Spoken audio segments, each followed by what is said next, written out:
número 1. Claudia le saca a debatir y Mario quiere impedir la marcha ciudadana del 18 de febrero. Tema número 2. Se cae un pedazo del tren México-Toluca que inauguraron hace 4 meses. Tema número 3. 486 agresiones a militares y marinos, además de 412 policías asesinados.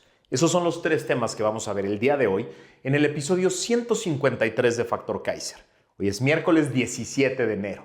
Campañas electorales, las discusiones a todo lo que da, 2 sopas, 2 alternativas y en medio nosotros, los mexicanos, que tenemos que generar nuestro propio criterio para decidir bien, para decidir por el futuro de nuestras familias, de nuestras comunidades, por el futuro de nuestro país. Por eso es importantísimo que me ayudes a compartir este contenido por todos lados, a suscribirte aquí abajo en el canal de YouTube o las plataformas de podcast donde lo estés escuchando.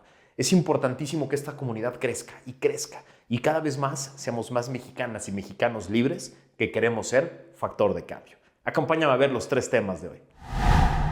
Tema número 1. Claudia le saca a debatir y Mario quiere impedir la marcha ciudadana del 18 de febrero. A ver, el problema de vivir de la mentira y en la mentira es que te la acabas creyendo. El obradorato como proyecto de gobierno ha pasado de un fracaso a otro, de un caso de corrupción impune a otro, de un escándalo a otro, sin poder presumir algún triunfo en concreto ni proyecto exitoso. Por eso, han tenido que vivir de 3 cosas.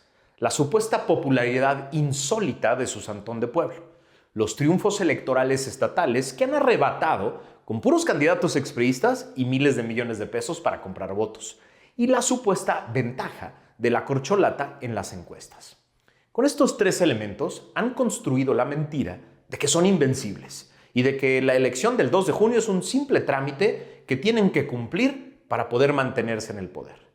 El gran aparato multimillonario de propaganda que tienen a su disposición en medios, plataformas, periódicos y columnas se encargan de difundir todos los días la mentira de la invencibilidad de Morena en las elecciones próximas.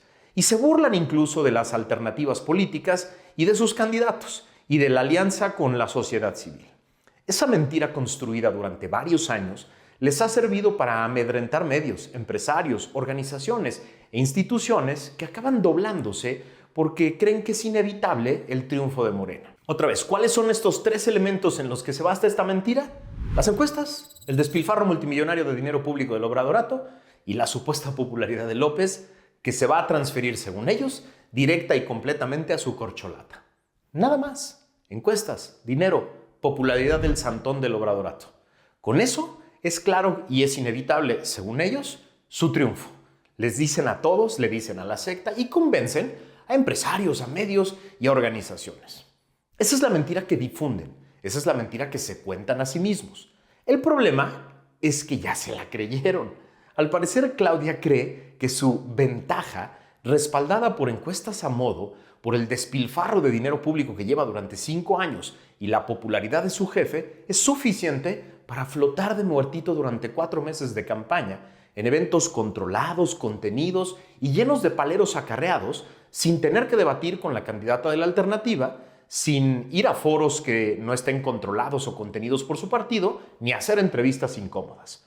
Parece muy claro que la candidata ya se creyó la mentira de que es invencible, de que no necesita convencer a nadie más, porque para ella es suficiente hablar solo con su electorado cautivo, a quienes les cuenta las mismas mentiras de la mañanera y los arenga con triunfos inexistentes del obradorato. Con esa sonrisa falsa y congelada que la caracteriza, rechazó el reto de Xóchitl Gálvez a debatir con la frase «No por mucho provocar se crecen las encuestas». Sí, así lo dijo. Así, la corcholata de López nos reitera la estrategia que le impusieron. De lejitos, sin correr riesgos, sin debatir ni contestar preguntas difíciles, con puros slogans y promesas huecas. Flotar de muertito. Supongo que ellos creen que es lógico cuidar su techo de 25 millones de votos y tratar de que valgan más con menos participación ciudadana, desalentada con la mentira de que son invencibles. Esa es la apuesta del obradorato, hacer que su voto duro valga más, con menos participación de todos nosotros. El problema que sigue teniendo el obradorato en esta tesis es que la probabilidad de que por lo menos vayamos 60 millones de personas a votar es muy alta. Quizá por eso los tienen tan enojados el evento del domingo pasado en la Arena Ciudad de México y la marcha por la defensa de la democracia convocada por los ciudadanos para el 18 de febrero. Mayito Delgado, el gerente de Morena, salió ayer a decir que quiere impedir la marcha ciudadana del 18 de febrero porque es un acto de campaña. Les digo, cuando vives de decir mentiras, te las acabas creyendo.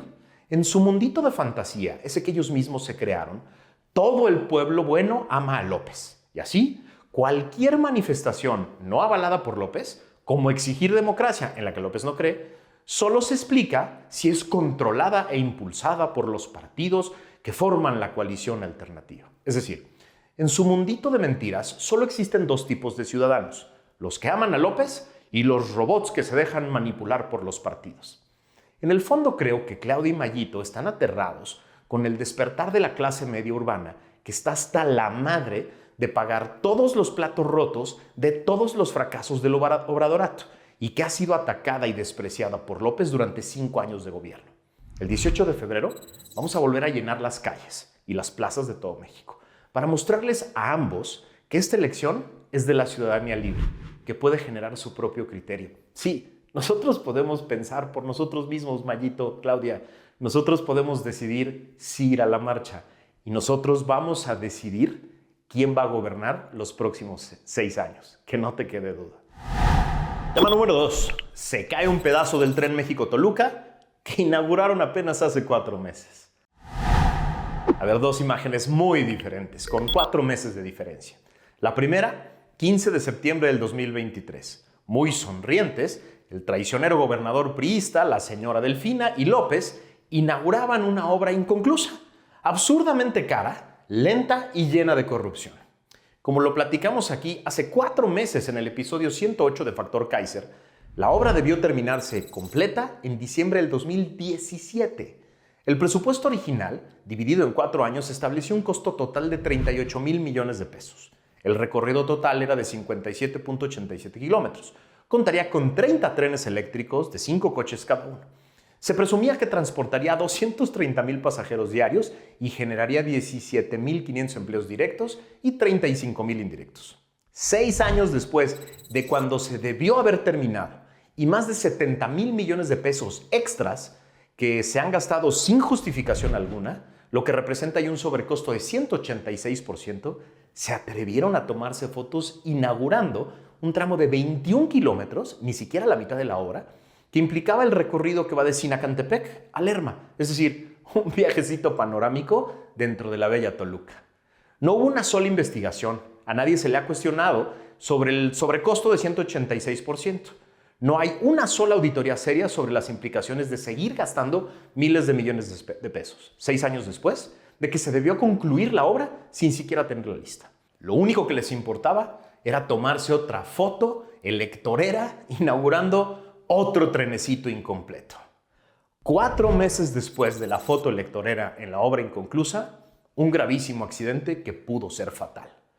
Luego de que la grúa que la desplazaba presentó una falla, una pieza de 90 toneladas que sería instalada en el viaducto elevado de este trenecito interurbano que supuestamente tendría que venir de Toluca hasta México, cayó ayer al mediodía sobre 2 vehículos, una camioneta y un taxi que permanecían estacionados en la vía pública. Gracias a Dios, no había nadie en su interior ni alrededor. Es decir, el tren que inauguraron hace 4 meses, que ya triplicó su costo inicial, que debió estar terminado en 2017, del que no ha habido una sola investigación por corrupción o negligencia administrativa, tiene ahora un grave accidente en una obra del tramo Santa Fe Observatorio, que es el tramo que lo haría medianamente útil si es que un día se concluye. Es como un resumen ejecutivo del obradorato. Celebrar triunfos inexistentes, de proyectos a medias, que salen carísimos, que están llenos de corrupción impune y luego se caen a pedazos. ¿Qué más se va a caer a pedazos de todo lo que nos han presumido y han celebrado? Tema número 3. 486 agresiones a militares y marinos, además de 412 policías asesinados solo en 2023. Quizá una de las evidencias más claras del fracaso de la estrategia de seguridad del obradorato es no poder ni siquiera proteger a quienes deberían cuidarnos. Gracias a una nota del periódico Reforma de hoy, nos enteramos de que un reporte del gobierno federal, es decir, datos oficiales, revela que las agresiones contra soldados, marinos y guardias nacionales han aumentado en 67% en lo que va de este sexenio. De acuerdo con el informe, 2023 se convirtió en el año más violento para las fuerzas federales, con un total de 486 ataques. El segundo, con más agresiones, fue 2020, con 446, seguido de 2022 con 409 y 2021 con 369. En 2019, cuando entró López al gobierno, las Fuerzas Armadas recibieron un total de 291 agresiones. Es decir, en 5 años de gobierno van 2,000 agresiones, un promedio de 400 por año, más de una por día.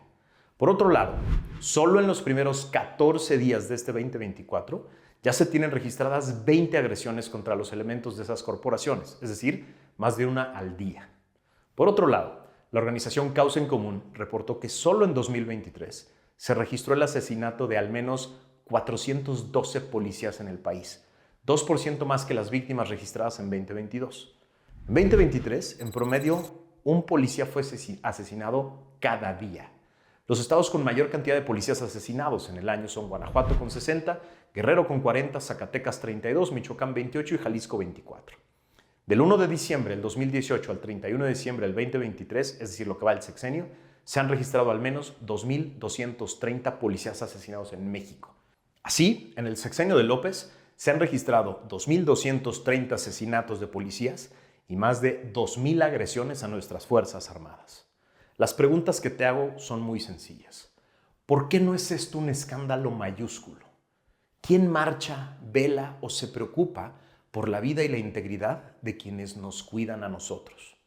A ver, es muy sencilla la conclusión. Un país que no se preocupa por la vida y por la integridad de sus policías y de sus Fuerzas Armadas no puede tener paz y seguridad. Punto. Así de fácil.